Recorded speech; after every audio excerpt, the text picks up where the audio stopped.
Hello दोस्तों, कैसे हैं आप सब। उम्मीद करता हूं कि आप सब ठीक ठाक होंगे।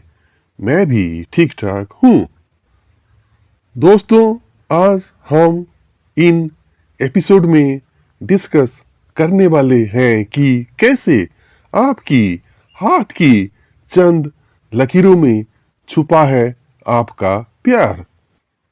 दोस्तों, अधिकतर लोगों के मुंह से यह सुनने में आता है कि हमारे तो गुण मिल गए हैं, परंतु हमारी यानी कि पति पत्नी के विचार नहीं मिल रहे हैं, या हम लोगों ने एक दूसरे को देखकर समझ बूझकर शादी की थी, परंतु बाद में दोनों में झगड़े बहुत होने लगे हैं।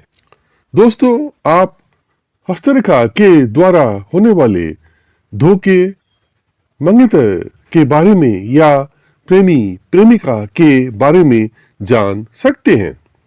दोस्तों, किसी भी स्त्री या पुरुष के प्रेम के बारे में पता लगाने के लिए उस जातक के मुख्य रूप से शुक्र पर्वत, हृदय रेखा, विवाह रेखा को विशेष रूप से देखा जाता है।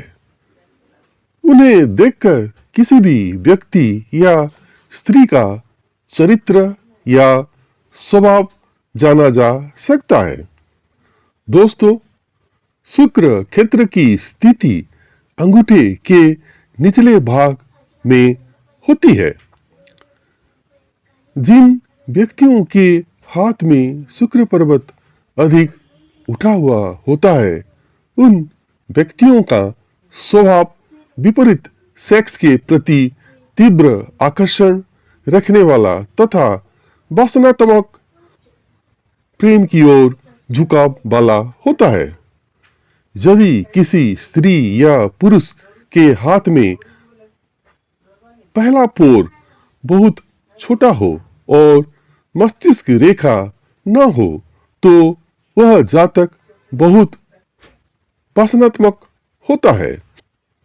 वह विपरीत सेक्स के देखते ही अपने मन पर काबू नहीं रख पाता है।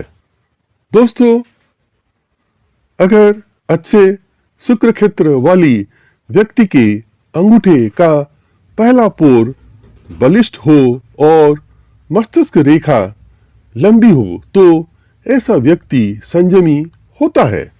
यदि किसी स्त्री के हाथ में शुक्र का क्षेत्र अधिक उन्नत हो तथा मस्तिष्क रेखा कमजोर और छोटी हो तथा अंगूठे का पहला पर्व छोटा, पतला और कमजोर हो, हृदय रेखा पर दीप का चिन्ह हो तथा सूर्य और बृहस्पति का क्षेत्र दबा हुआ हो, तो वह बहुत अच्छा संकेत नहीं माना गया है। दोस्तों, यदि किसी पुरुष के दाएं हाथ में हृदय रेखा गुरु पर्वत तक सीधी जा रही है तथा शुक्र पर्वत अच्छा उठा हुआ है, तो यह पुरुष अच्छा व उदार प्रेमी साबित होता है। परंतु यदि यही दशा स्त्री के हाथ में होती है तथा उनकी तर्जनी उंगली अनामिका से बड़ी होती है, तो वह प्रेम के मामले में वफादार नहीं होती है। दोस्तों, यदि हथेली में विवाह रेखा एवं कनिष्ठ उंगली के मध्य में 2-3 स्पष्ट रेखाएं हो, तो उस स्त्री या पुरुष के उतने ही प्रेम संबंध होते हैं।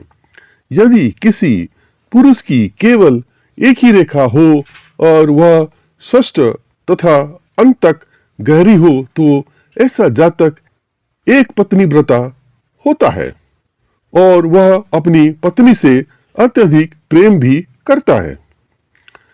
जैसा कि बताया गया है कि विवाह रेखा अपनी उद्गम स्थान पर गहरी तथा चौड़ी हो, परंतु आगे चलकर पतली हो गई हो, तो यह समझना चाहिए कि जातक या जातिका शुरू में अपनी पत्नी या पति से अधिक प्रेम करती थी, परंतु बाद में चलकर उस प्रेम में कमी आ गई है। दोस्तों, आज हमने जाने कि कैसे हाथों की चंद लकीरों में छुपा है आपका प्यार। दोस्तों, और एक खास बात कि पामिस्ट्री हर एक के लिए एक समान नहीं होता है, तो कोई खास जानकारी को पुख्ता करने के लिए किसी विशेषज्ञ की सलाह लेना जरूरी है। तो आज के लिए बस इतना ही। अगर वीडियो अच्छी लगी तो लाइक करें, सब्सक्राइब करें। Thank you very much for viewing. Take care.